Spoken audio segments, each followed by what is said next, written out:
Welcome, friends, to Tanked Up, the podcast about video games and beer. I'm one of your hosts, Ben. It's episode 306, and I'm here with Lucy. Hello. And Aadil. I'm still here. Good. I mean, didn't you open up with that in the last episode? Have you been here just continuously? You haven't moved from your chair for like weeks? Yes.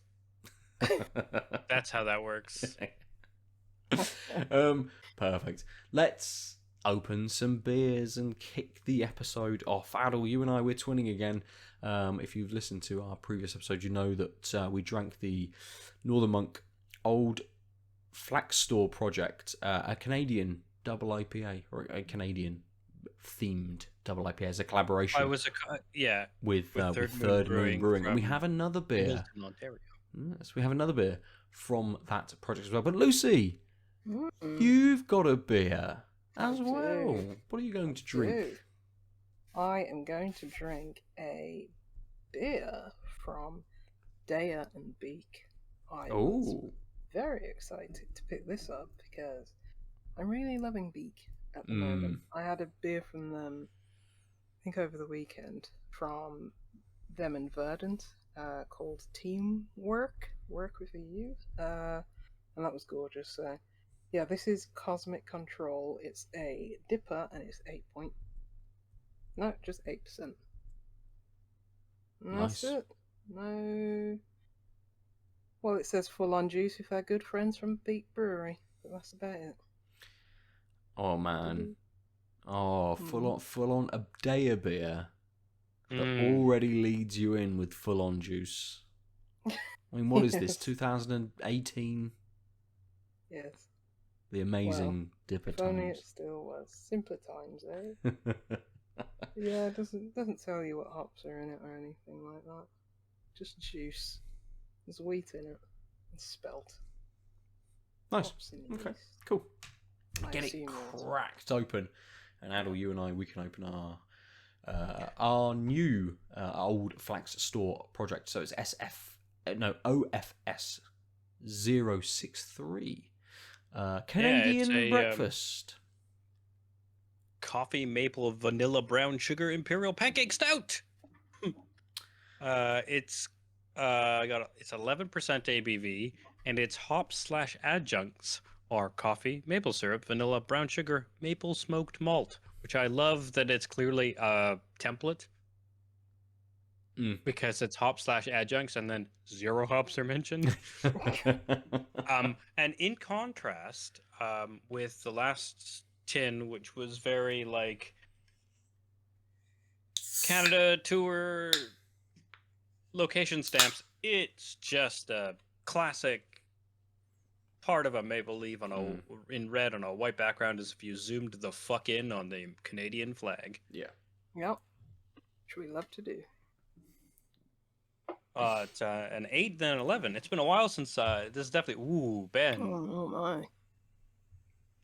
Would That's you a like pour. some beer with your head? A pour. Wow, but I mean, mine's been sitting and you can see it's clearly very foamy. I just cracked it and look at this dome of foam. Yeah, I mean, mine was the same. So when I poured, it just burst out of the glass almost. You could see it happening as I poured. Look, it's happening. It's happening. It's the same. Look at that. Welcome to the foam dome. This is incredible. This might be the worst thing. Just drink it like that. Just drink that and do.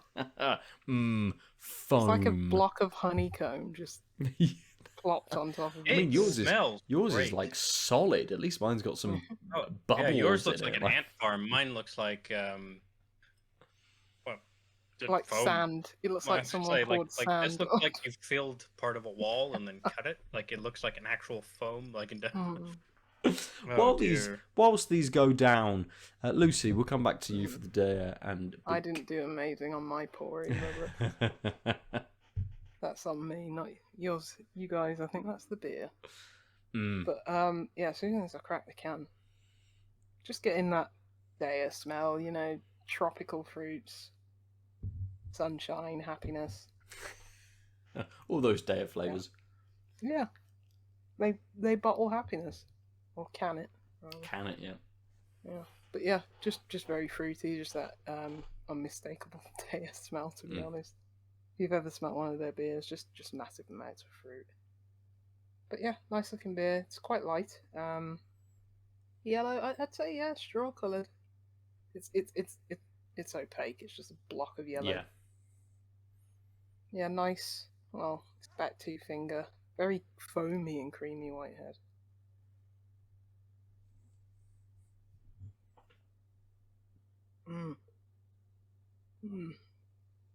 Even though it's just out the fridge, probably not the optimal temperature to be drinking it at. Probably needs warming up a bit, which I'll let it do because it is an 8% beer, and I'll be supping it over time. You're still getting so much fruit. It doesn't matter that it's a bit cold. It's just heaps and heaps of fruit just carry over from that aroma into the flavour. Oh, this... I don't know what it is about Deya beers recently, but I'm not enjoying their lower strength beers, like their 5s or 6% or something. I think I agree with Ben when he mentioned recently they have this kind of like slightly vegetal, oniony taste to them. I much prefer their beers when they're just smacking me over the head with fruit, and that is like the abundant flavour. And like their Big Hot Pillow is one of their recent beers I really enjoy. One of my favourites from the last few years from them, certainly. And this, yeah, just the, you know, bigger ABV. I think they've just, probably just thrown a lot more hops in there. Maybe Beak contributing as well, may add to the fact that this is just like, I guess you can call it a juice bomb. It is just very fruity, very juicy. I don't even know if I can taste any bitterness on it. Just a bit softer, perhaps, as well.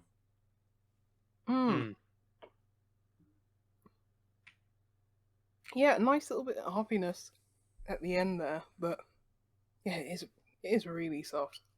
I mean, you look at the head and it's just like, yeah, pillowy white, and it's just like, yeah, that's the mouthfeel as well. But yeah, just so much fruit. Yeah, barely any bitterness. It's a bit creeping in after a few seconds, but it's just fruit. It's Mr. Fruit and nothing else.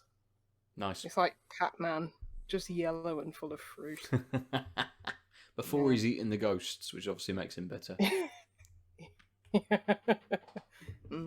Yes. Bit of Clyde.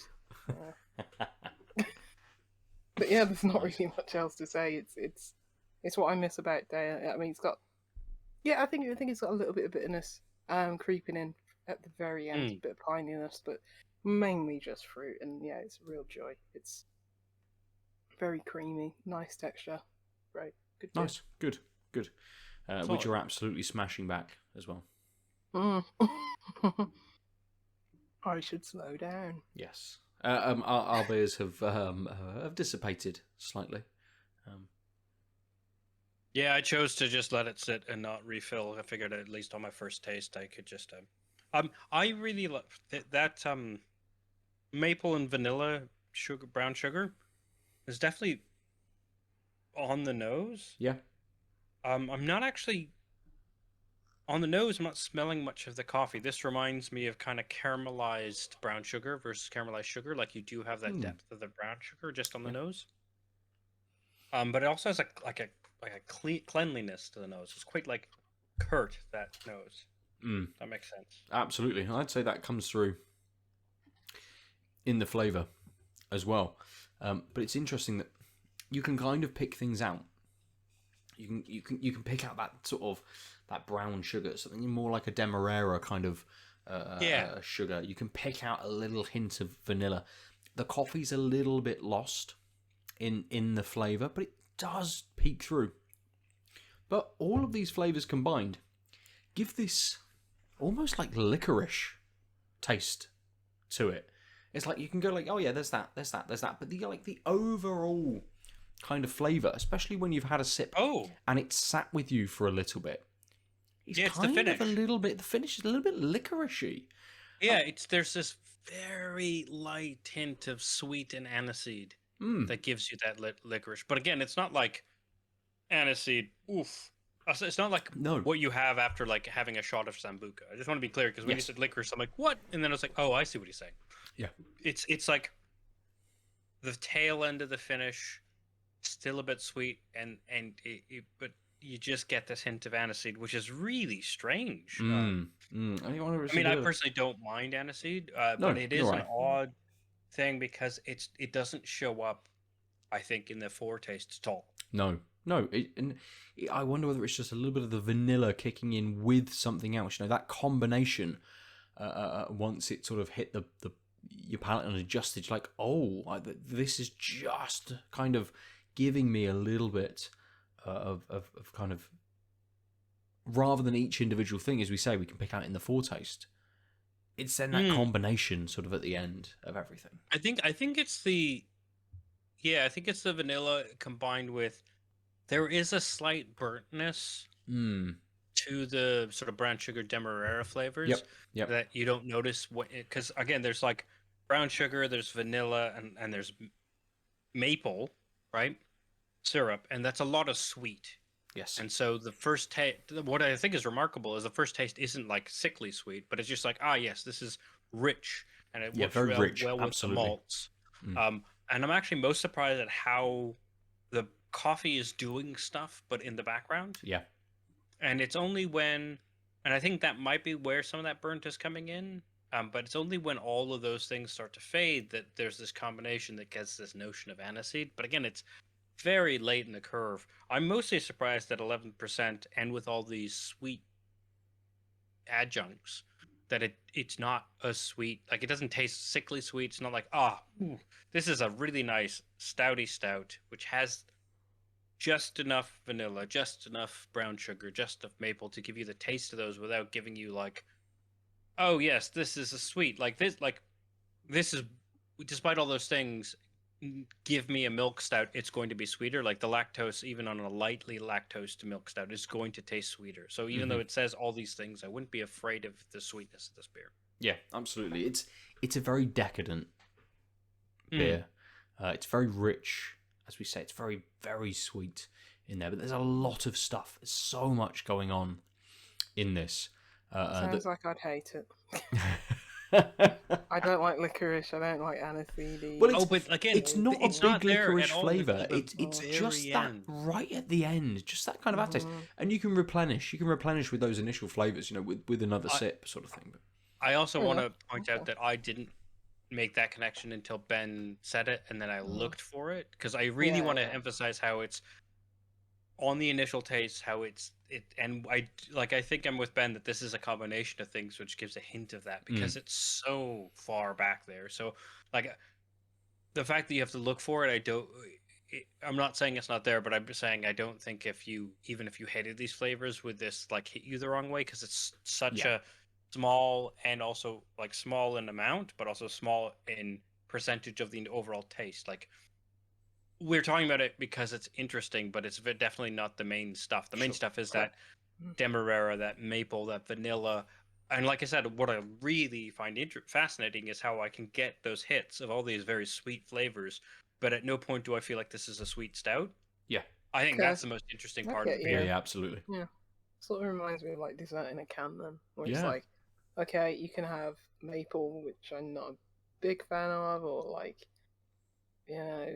cookie dough, not a big fan of, but it's like, okay, they're reserved enough, and it's just a little bit contributing to the overall taste, and it's not the overwhelming dominating flavour. Yeah, absolutely. Yeah, it's a big old combination of lots of things going on, and I think it's very easy to, if you like that little bit of sugar, if you like that little bit of vanilla, if you do like a bit more of kind of a maple flavour, you will pick those out, and you will start to taste that more. That's what your mind will kind of focus in on. I think there's so much going on in this that people will pick it up, and everyone will get a slightly different flavour from it almost, which is really interesting that they can pack so much into this, and it isn't a mess. Essentially, it isn't like exactly. Fuck, this is just too much going on. It just doesn't mean anything. You can absolutely pick various bits out, and that will change from person to person. Absolutely. I'm going to start a campaign where all stouts have hazelnuts in. I'm going to start a campaign. I don't know if I would like that. I would. I think that's fair. I'm not denying you would. That's it. We'll make the autumn and winter of 2022 the hazelnut stout year. Yes, please. Yeah, I don't think anything is worse if it has hazelnuts in. Nothing. I don't think anything can be worse. That's fair. That's fine. Only better. Good. Let's enjoy these beers, and we will launch into some games. And our topic for this week, which we haven't decided, it's a little bit flowing, and will probably come out of what I'm going to discuss next. But if you listen to the last episode, you'll know that we had to come off of Twitch because I have previewed a game, and I wasn't allowed to talk about it when we were recording. Had we have done it a day later, I think that would have been fine. But I've been playing a little bit of Submerged Hidden Depths from Uppercut Games. It is a sequel to Submerged, which came out some time ago. I own that game. 14? I mean, probably a lot of people own that game. Yeah, I mean, maybe 5 years, maybe 2017, maybe 2016, something like that. You also previewed that game, didn't you? No. I've talked about it on the podcast. But you didn't. I didn't preview it. I talked about it on the podcast. I think I got it through something like PS Plus, or I picked it up very, very cheap on a PlayStation sale at some point. You definitely played the first one. Yes. I played the first one and enjoyed it, which is why which is why I said when we had the offer of previewing it that I said yes, absolutely, I'll put some time into this. I really enjoyed the first one. For people who don't know, Submerged. 2015. It was 2015. Wow. I got a code from it in 2015. Amazing. That seems like some time ago. A long time ago. Just looking on Steam, the 4th of August 2015 is when Submerged released. Since then, they've made City of Brass, another game that I reviewed but didn't enjoy that much in 2018. Hell was City of Brass? It was a first-person... this game. Like Arabian-style roguelike kind of game where you had to get lots of treasure and get to the end of a level. It was okay, a very solid game, but not doing anything kind of new, really. I didn't play that. Right. But Submerged Hidden Depths is more submerged, as you kind of would expect with a sequel, right? And Submerged is a game where you are a young girl, you go around on your boat around a set of kind of islands and buildings that have poked up out of the sea. And this is a sea which has come about, I would imagine, through climate change, because the sea level has risen a few meters, and everything is kind of the earth is submerged. So you're kind of experiencing everything on a kind of not even a first floor, a second floor kind of level, going around these buildings which are made of small islands. And Submerged Hidden Depths is the same, essentially. You're going around on your boat. It's another brother-sister kind of experience, but they are of a similar kind of age. It just so happens that the sister has touched this like toxic element which has inhabited the world, or at least the area in which you guys are kind of going around it. Is it different characters to the first game? So yes, it is different characters to the first game. Even though the first game was a sister and a brother. Yeah. I think, well, maybe it is the same couple. I thought it was the same. Maybe the brother had grown up or something. I mean, so if it is the same, the brother's grown up a lot, and the sister has stayed the same age. So I think it's a different couple of characters who just potentially inhabit the same world. and it has a lot of the same sorts of things. So the way it kind of tells its story is you pick up you find books in the environment, and that will give you a box. And once you've got all 4 boxes, that will tell you a part of the story. The box pops up, and the graphic on it is very simple kind of drawing, and and that kind of comes through in Hidden Depths as well. It's very similar. It's almost exactly the same as Submerged, and I think that's, from the small amount of time that I played with it, the biggest criticism is it's almost exactly the same as Submerged. It is just, we want to tell another story. We want to experience a different place and have a few different mechanics in there. And most of that revolves around getting rid of this toxic mass, this thing that has corrupted sort of the plant life. And the sister has been kind of infected with this, and she has the ability to make sort of like plants appear and more growth kind of happen. And she's able to pick up, and at least I'm only allowed to talk about the first hour, but within that she can go and move around a space, and she picks up this kind of like seed thing, which has some power, right? And the people that have inhabited and live within this post-apocalyptic kind of, or at least climate change affected world, have used this seed to then power things.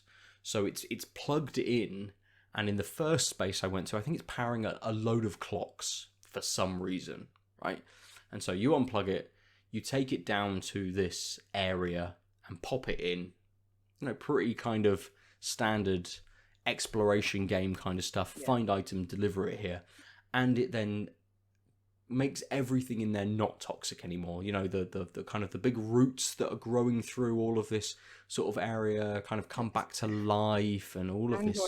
Describing the gunk. If someone takes a sound clip, they'll be like, "Is he talking about the gunk?" but also, clocks. We're in a post-apocalyptic world, and we need to fucking adhere to capitalist work structures. Like the sun rising and setting isn't time enough.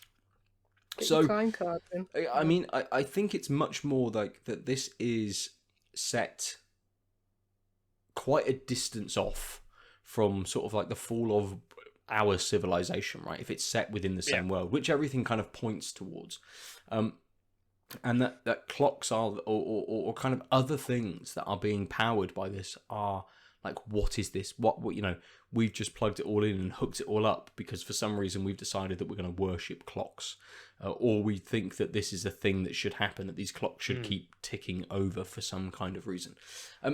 And it's very much doomsday clock. That's what. It's 3:05. And that's it. 3:06, we're all dead. But you stop it just in time. And it's very much billed, I suppose, as Submerged was, as this very kind of like relaxing exploration-based game. And that's exactly what it is. I mean, that's what they call it. Relaxploration, I think.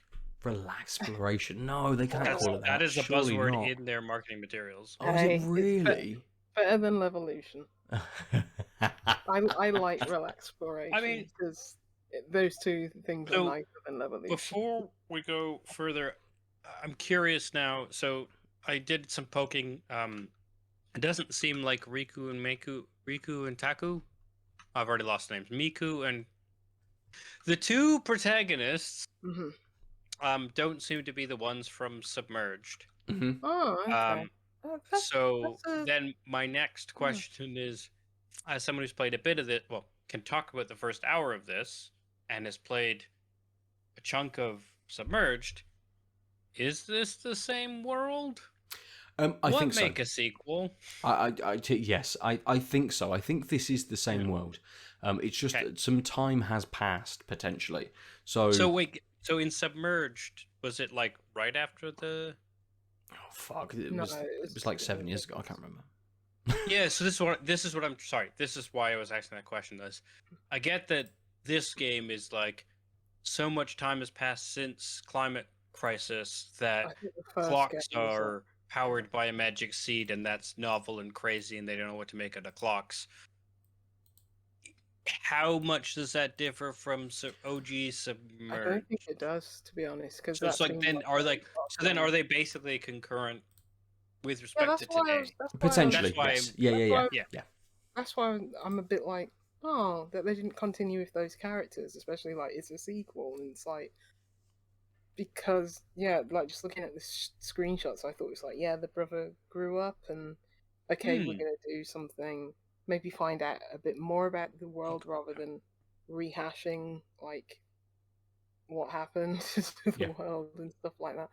Because I don't know, maybe it's the case of like they were put off by maybe not a lot of people played Submerged and just thinking, let's start afresh. But potentially. I don't think it would have harmed to continue that story because it was very minimalist, and it's. Like, I take it all back. I think they have very bad marketing. Sorry, marketing people who might be reviewing this, because I've now gone into the Submerged info, and Miku is the name of the protagonist of Submerged, and she has an unnamed younger brother in the PR materials of Submerged, and now we have Miku and Taku in the second game. Presumably they're the same people at this point, but the fact that they don't even say rejoin Miku on her new adventures with her now grown-up brother Taku is really fucking strange.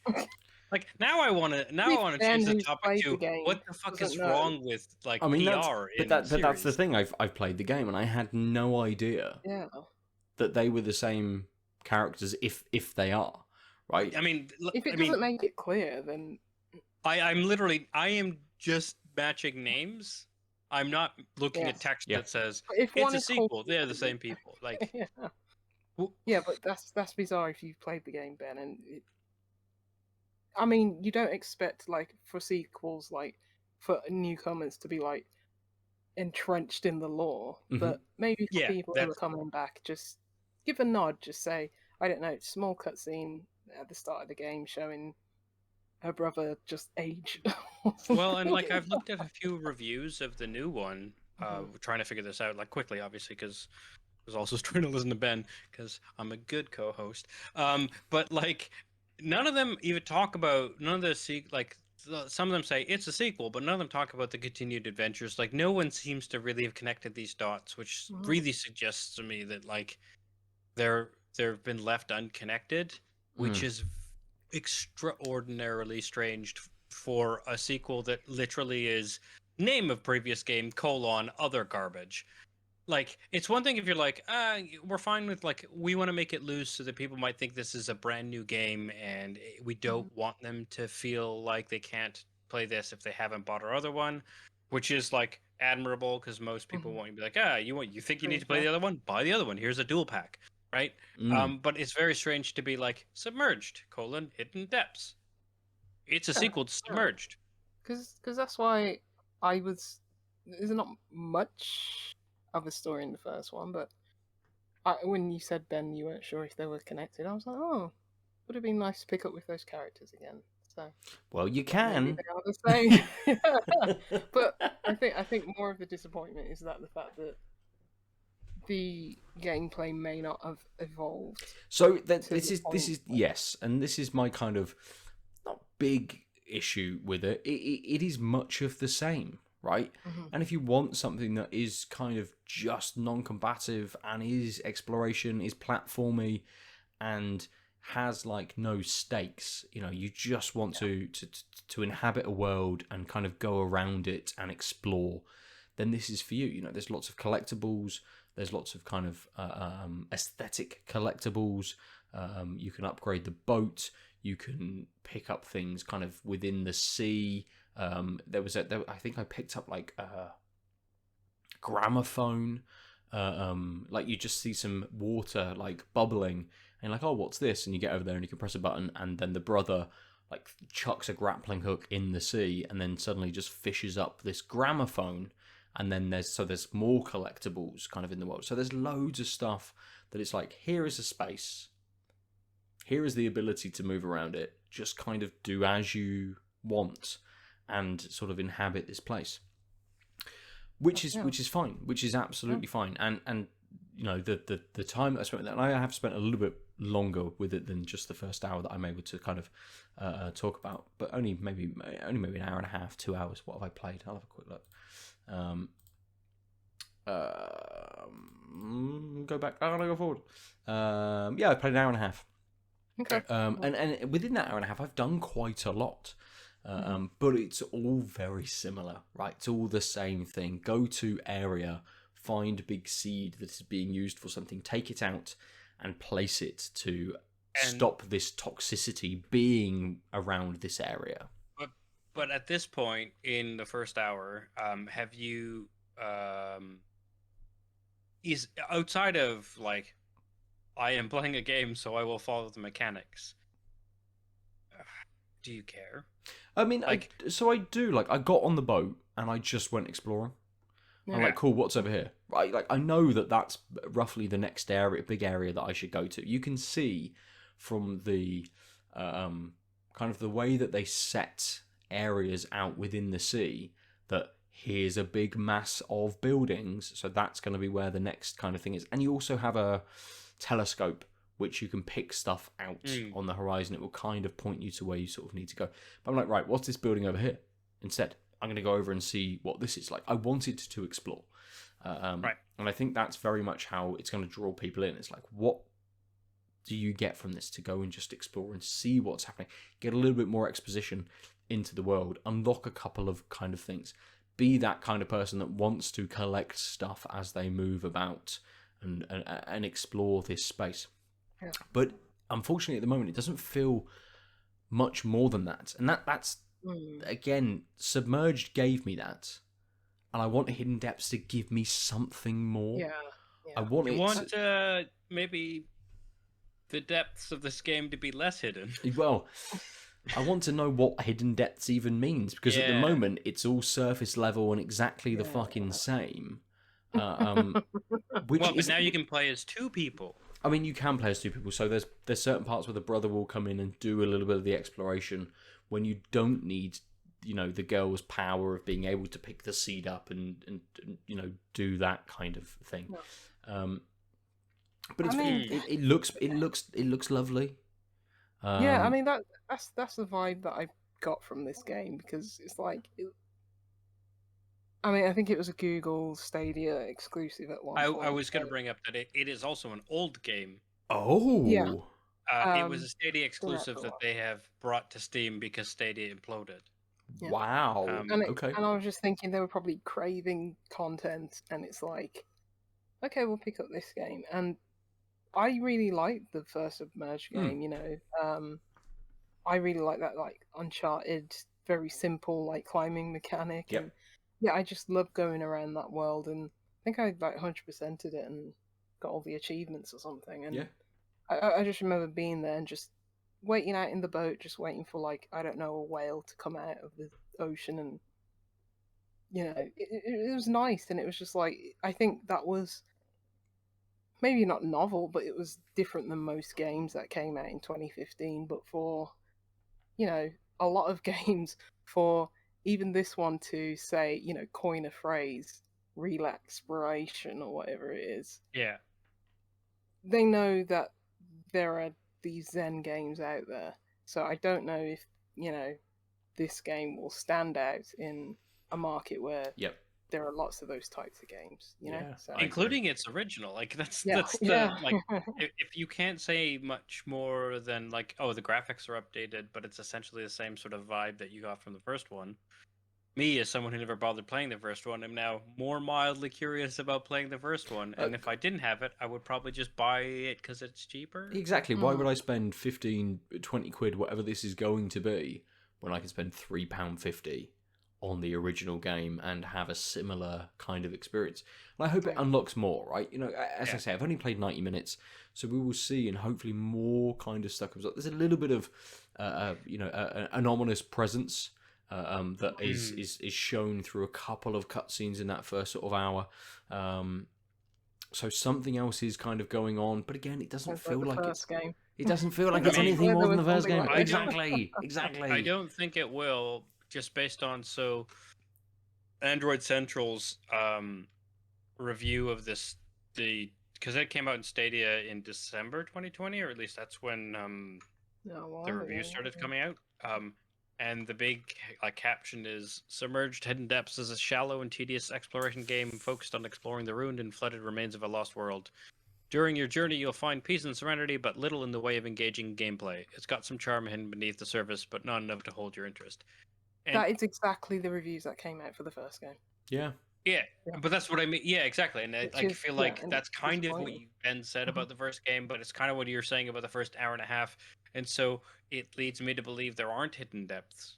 I guess it's just kind of like, hey, you know what? Keep playing if you want, and obviously due diligence. But it doesn't sound like there is a especially for this type of game. If you're going to make a sequel, it has to do something more. And you would imagine, right? The first game was about being chill and vibing. Yep. But if that, you can't just be chill and vibing, because even if I liked the first game, I could save 30 quid in the middle of a pandemic and play the first game again. It was long enough ago, I won't remember all the things. Completely. And, you've decided to call it Hidden Depths, right? Give me some Abzu in this. Make me be able to just jump in the sea, even if for 30 seconds, and have a breath meter so they can only go down. But certain things that would change the dynamic. That this is, yes, it's the sea, but it's still the ground floor, and everything else is above that. Allow me to then just explore that little bit, kind of below. And I think it's kind of showing that we're starting to get, say, Horizon Forbidden West, which is releasing this week, as a sequel, looks like from all of the reviews that it has improved upon Horizon Zero Dawn in lots of ways, whilst still being kind of a very easy open world sort of experience. But suddenly they just give you that swimming mechanic. And the idea that you can kind of go underwater and do all of these sorts of things. And then suddenly it opens up a whole new area and a whole new experience. If only that area wasn't underwater, though. Because swimming in games sucks. It's just Sonic all over swimming again. Swimming in Grapple Dog, alright, but in most games, not really. But yeah. I mean, none of us have played Submerged recently, so... Yep. Maybe that had, some kind of jerky animations and stuff like that. So maybe they've smoothed over that a bit. So maybe it's, the sequel's a bit funner to play. So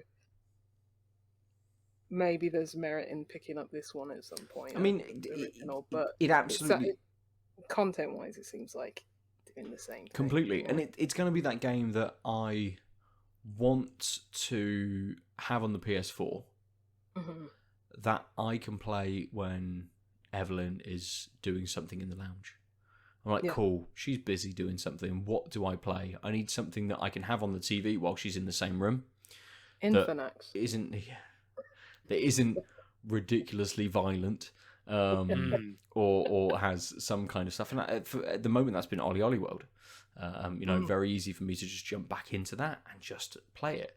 But in a month's time, I'm going to want something else to jump into. And probably Horizon Zero Dawn will be... Horizon Forbidden West will be that game, because it's robot dinosaurs. And yes, there are some bits with people and some stealthy elements. So maybe it's not that child-friendly. But Submerged Hidden Depths is incredibly child-friendly. One big tick for it. But Submerged, which is also 40p... is going to be child-friendly for people. No, it probably isn't. I don't know how much Submerged is. Let's have a look. It will let me just go through. Submerged is on Steam. Oh, wow. Submerged on Steam is $14.99. Oh, wow.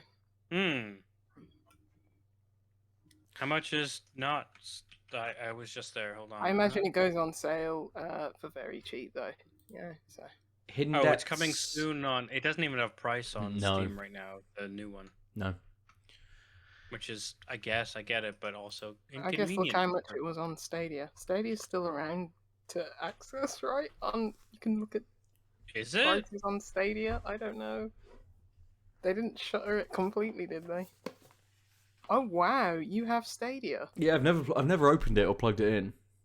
Wait, you actually pulled the Did you trigger? get that from like your internet provider or something? No, Google had a I wanted a Chromecast because the telly I have here. I'm going to replace my monitor. The telly I have currently, which I'm using, which I'm going to replace, is going to go downstairs. But it's got nothing. It's not a smart TV. It's got nothing. I was going to right, I'll put a Chromecast in. We can throw stuff to it.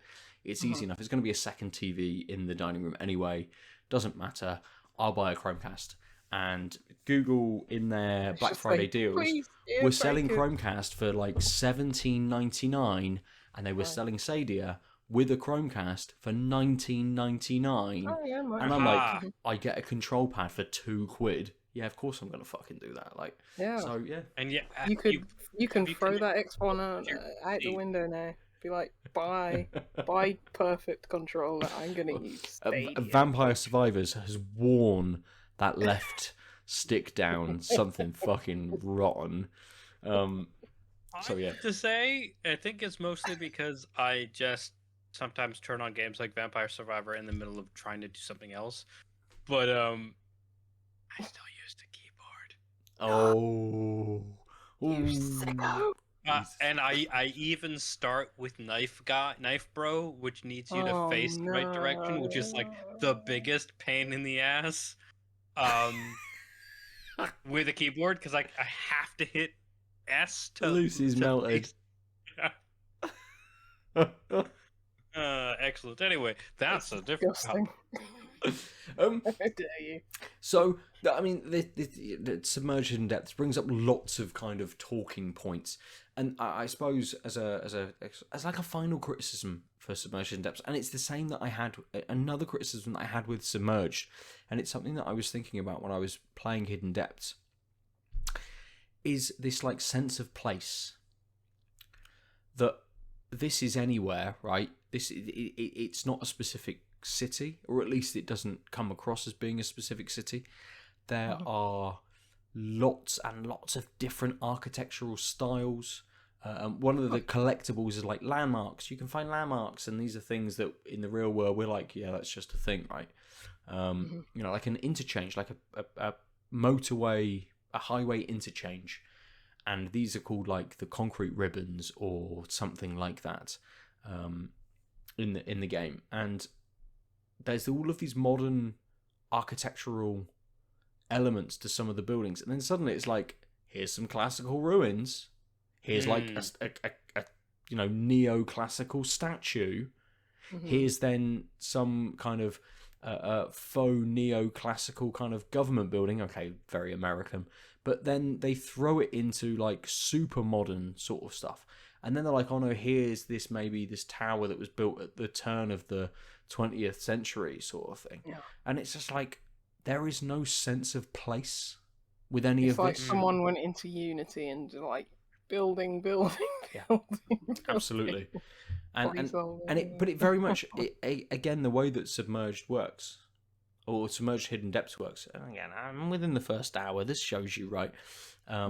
It brings up this kind of like map once you put the seed in, and it says, here is where you're kind of hanging out. This is your like base of operations, where you go to after you put, you know, after you've done sort of what you need to, and where the characters sleep. But there's maybe 8 stations like in a circle around this, and you get the first one and it goes and it throws some lines to the middle, and each of these areas is like, this is like modern architecture. Oh no, this one's classical architecture. This one's modern 60s industrial architecture. This one's slightly different, and it just doesn't know what it wants to be or where it wants to be. It's just, we need to distinguish these different areas, so let's make it a different architectural style, because the only exposition and place setting that we can do is through the architecture. That is it. And it, as an architect, it infuriates me to absolutely no end when a game is just kind of like, oh, it's just this, oh, it's just this, oh, it's just this. There isn't any kind of thought put into that, Because maybe it's Atlantis and the sea has just like further, maybe it's not climate change with the rising sea. Maybe it's it's still probably climate change through evaporation of the sea. And all these mer people who travel the world and be like, oh, that looks cool. Put the Eiffel Tower there. Yeah, the mer people. Exactly, we'll be the Colossus of Rhodes, and we'll just put it here instead. Yeah, it basically looks like Las Vegas. Maybe it's actually. Maybe it's Vegas. Maybe there is a sense, there is a place, and it's the ultimate place in the world, which has no sense of place whatsoever. Deep, hidden depths. One might say. Americans just bastardizing everything. Maybe that's what this game is. Because the team's from Australia, aren't they? So there is. I was about to pull out one of my architecture books, but I won't. Show and tell. So yeah, I don't know. Maybe this is what Sydney looks like. I have no idea. I mean, it's with the opera house, it's a bit weird, don't it? I mean, even in terms of like Submerged, Submerged felt like it had again a bit of a different sort of like sense of space, but it had kind of, you were moving through sort of the map, and there was this like weird statue kind of like looking over sort of more modern sort of buildings. This Hidden Depths very much feels like we wanted a center and we wanted 8 different points.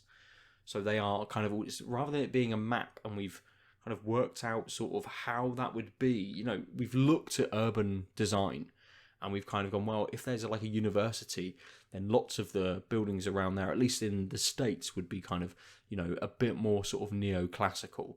And that's the sort of the style we're going for, kind of over in this sort of area. And then you might get to the housing development and it's much more kind of like urban sprawl, and they're all timber frames. So actually a load of this area is underwater because you wouldn't see any of those houses. But then you have these concrete tower blocks which pop up. Cool, perfect, that's that kind of area. Then you go over here, which might be a more industrial, it's sort of warehouses and power plants and that sort of stuff.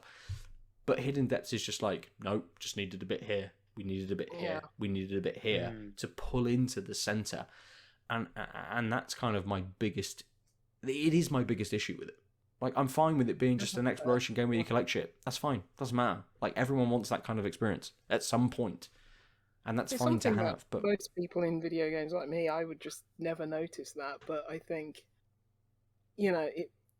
those are the games that probably speak to me more, like in terms of having that sense of place and stuff like that. So it's something you'd probably notice on, subconsciously and passively. So yeah, I can understand why that would annoy the hell out of an architect who notices these things. Yeah. But it's interesting that it's coming up more in the conversation as well, right? Lots of people saying that Horizon Forbidden West isn't just kind of like, oh, here's the Golden Gate Bridge, and then it's just standard stuff. Like it gives you that sense of place. Okay. It kind of works you through, and GTA has always been very good at this. The maps, kind of picking an area, and even in their, not necessarily infancy, but in their 3D infancy, that like GTA 3 split into 3 islands was very much like, this is kind of like faux New York, right? It's not meant to be kind of a replica. GTA 4 was more that sort of experience, picking very specific areas and trying to replicate them on a smaller scale. But GTA 3 at least very much was like, here is kind of the low-lying areas of a very dense sort of city. Then you get into the more financial sort of districts, where all of the high-rise towers are, the more kind of work areas, maybe where the big parks are, where there are bigger apartment buildings. And then you get to the third island, which is a little bit more urban sprawl. This is where sort of the airport is. This is where the kind of lower dense kind of housing is. Even back then, it worked its sense of space very, very well. And GTA has always had that. Since then, has always had that. It's very good at doing that. That's why you remember like the place names in GTA, like more than most games. Like flipping, I don't know, Algonquin or whatever in GTA 4, and it's just like, It's just like, why do I know that? It's because, yes, they have that sense of place. Yep. Yeah. But that was immediately what I thought of when you said that. It's just like, GTA is a good example for my very non-architect brain. But yeah, you remember stuff like, it's subconscious. So yeah. Yeah. Oh, maybe if it comes to Game Pass or something like that, I might check out Submerged. I mean, I vested interest in the first game slightly, so Mm-hmm. maybe if I'm feeling want to relax or something, just chill out. Yeah. I mean, I'm one of those people who somehow acquired the first game and never played it, and you've made me more mildly interested in the first game, but like I'm not, because of that, until I experience the first game, I don't think I'll even think about this. Yeah. Yeah. Absolutely. And I had no With idea. That Google money, I was hoping they could have done something. Well, so the problem is, like, Stadia bought a lot of exclusivity out the bat, so I'm wondering if it was like it was already made by the time they picked it up. Yeah. Make this game, finish it quickly, be exclusive, and then they just did what they could, which is reskin, upgrade the engine, and not do the hidden depths. Just because, like, on Stadia, this would be the only Submerged game, and it might encourage people to buy the first one. I can see if I was developing this as a Stadia exclusive midstream, which is, I think, almost every Stadia exclusive was a Stadia exclusive midstream. No one started developing as a Stadia exclusive. A lot of it was purchasing, acquiring, shrinking, because they were trying to build a brand really quickly, right? I can totally see why you would do that and why it would have made sense, but then hitting the Steam release and competing with yourself. Well, hopefully they got paid enough, exactly. and they're just like, let's bring it to a new audience, and let's hope that team can do something more interesting next time. Yeah. And again, hopefully they've had that big corporate money, and they've just been able to ride it for like 6 months to a year to be able to kind of. And you wouldn't think that the port from Stadia over to, say, Steam would. It was probably running off a Steam client. Right? Yeah. You wouldn't expect that big a gap between them, and I suppose that Stadia, even with it now being dead, had a exclusivity period, if not a complete exclusivity on certain experiences. With the death of Stadia, I'd imagine there's some games that will just never be playable again, because they have been exclusive to Stadia. That's it. Or your fridge, or you play it within Skyrim. You can only play Submerged if you run 10k. If you swam 10k, that's it. You've got to have the experience there to be able to. Rode 10k. Yeah, exactly. Oh, and you know what? That would be kind of fun. Fucking on a rowing machine and then. Jesus, rotate. I'd love a row machine. I've said to Kim, I would absolutely love a row machine. I looked at those foldable ones because I'm like, a row machine takes up loads of room. Foldable row machines take up fucking loads of room. Doesn't matter. They still take up loads of room. No one would put one of those. But yeah, I would love a row machine, and I would absolutely. I'm not a rowing machine girl. Game? I like cross trainer. I like that. Pay minimal effort. What's the new fucking stupid term that all of these fucking new blockchain NFT twats are coming out with? Not relaxploration. What's the new term where you basically it's not pay to earn? Is it pay to earn? Pay to earn. Run to earn. Run to play. Fucking road to earn, mate. Play to earn. It's play to earn. Exactly, mate. If I'm rowing away, and then it pings up, it's like, hey, you've got 15 quid in Steam fucking vouchers. I'm like, I'm cool with that. Good. I want to play it. You get to unlock chess in the Apple Arcade version of Grimoire of Souls. That's what it would be. A free game. You get whip 00 #0094 for this game because you've rode 5,000 miles. And you've contributed to enough electricity to power the blockchain to get you that fucking item. The world's fucked. The world is absolutely fucked, and we'll all be living submerged very, very soon. So it's a prophecy. If it's anything. I mean, yeah, I guess there's something oddly poetic about the notion that 7 years later, our prognostication about climate change is the same. We're all fucked. There's no difference. There's no hidden depths. We're still fucked. Maybe a couple of kids will grow up and live on a boat, and they can pretend that clocks are magic. But ultimately, it's just their own shared nightmare. At least they've got each other, eh? It'll be us. It'll be the three of us. We've eschewed everything else in life, and we've just sat in this little rib full of beer as the world fucking burns. Like, oh god, yeah, right, yeah, that's fine. I can imagine us just like pretending there's still such things as podcasts, just like sipping seawater that's slowly poisoning us, be like, oh yes, a good bouquet. Don't forget to like and subscribe. Like it goes there. Yeah. Oh, as a final note, I started Dying Light 2. Oh. And within the first bit of time, kind of you explore, you know, go through the tutorial kind of levels, and the character that you're with gives you a beer, and he cracks it, and he goes, "It's flat," and the other guy goes, you know, like, "Oh, you know, fuck you," fucking complaining about the fucking beer that we've sort of found. This is like 15 years after the fall of fucking man. Beer hasn't been brewed for like 15 years, and they just sat drinking a beer out of a bottle. Who fucking knows what it is? And he's like, "It's flat." I imagine most people would be like, "Fucking, this is rancid, motherfucker! Like, what the fuck is this? Why is the beer is magic?" You'll be like, I have a bottle. Ben, are you saying the video game designers should take more than physics engines into consideration with regards to science? I have a bottle over there that expires in 2041. It's one of the crosser blendery ones. And that's if the apocalypse came, the first thing people are going to learn how to do is brew alcohol.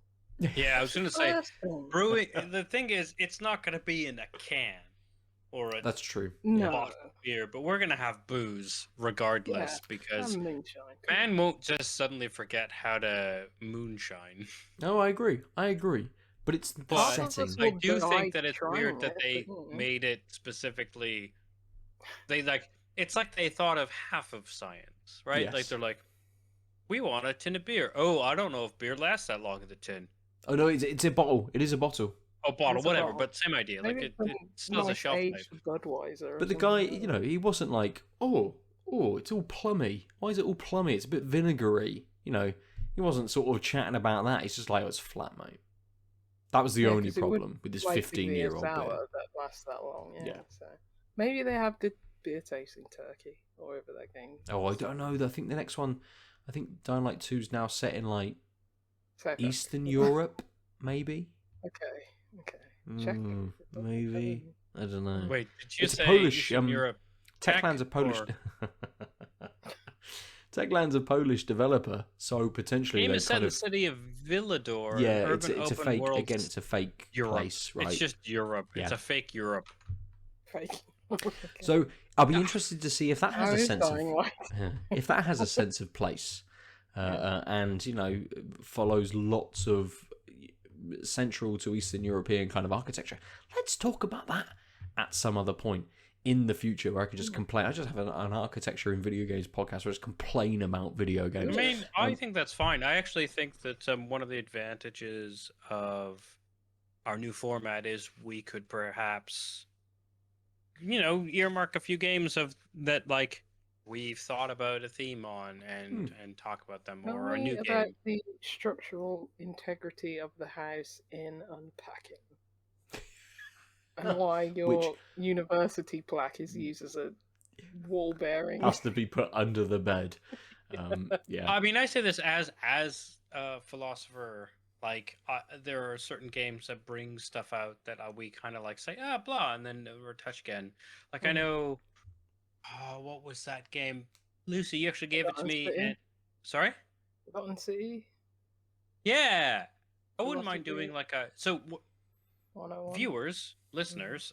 If you are interested in like deep dives where the three of us talk about a specific game we've played or will play, let us know, because that's also one of the things that we could potentially, if not on this bit, but potentially do as like a Patreon type thing where we give you bonus content, because obviously we're need to be paid for the extra time.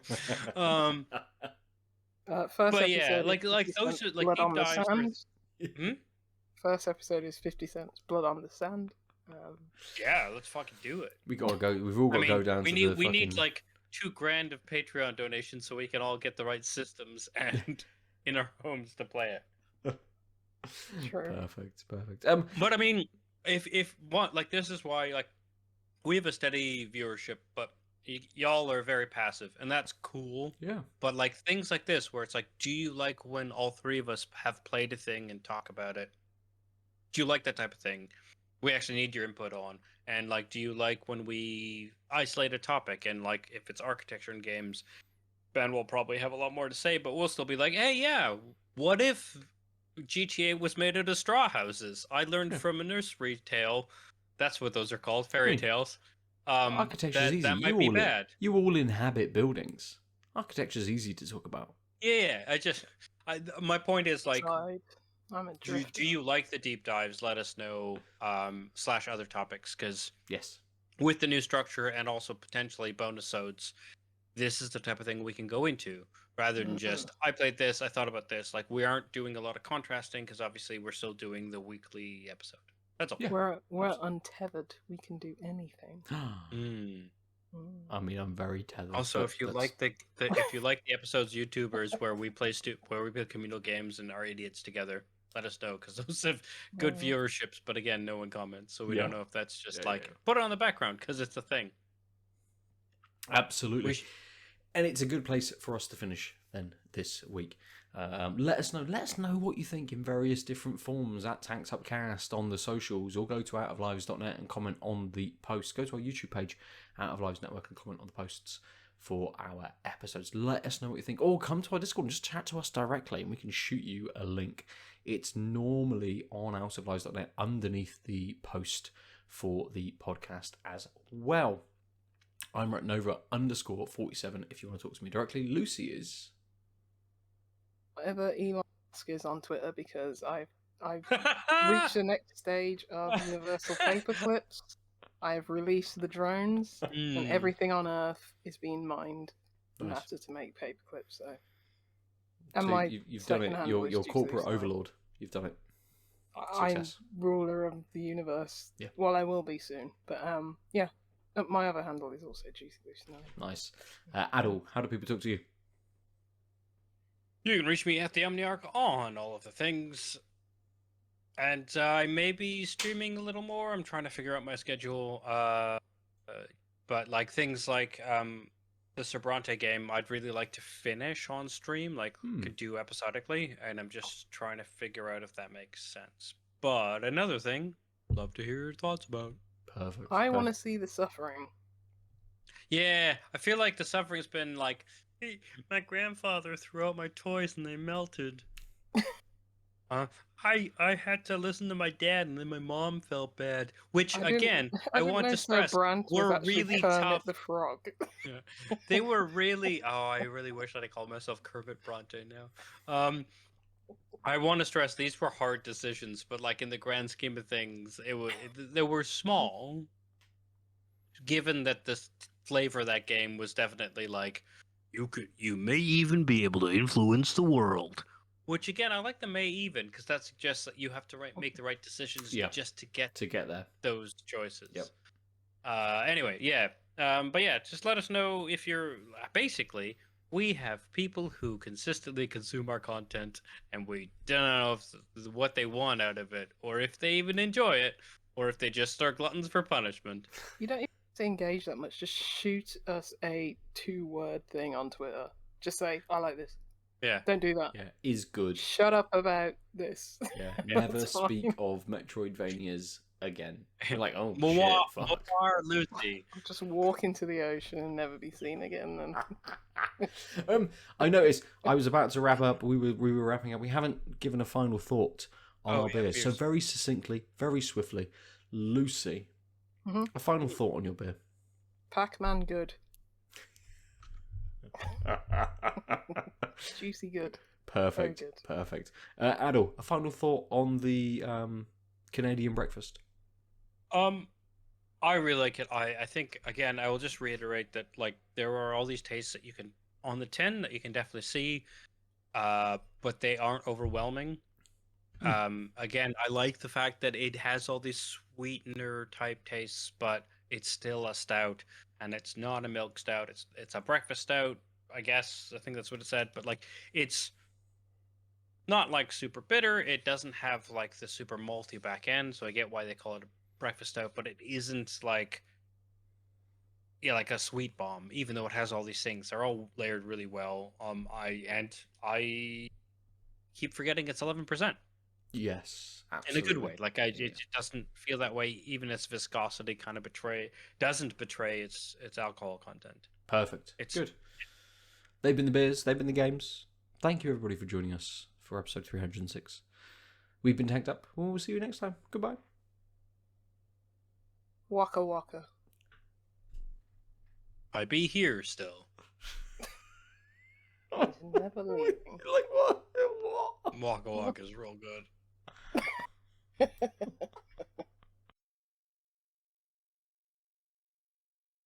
www.outoflives.net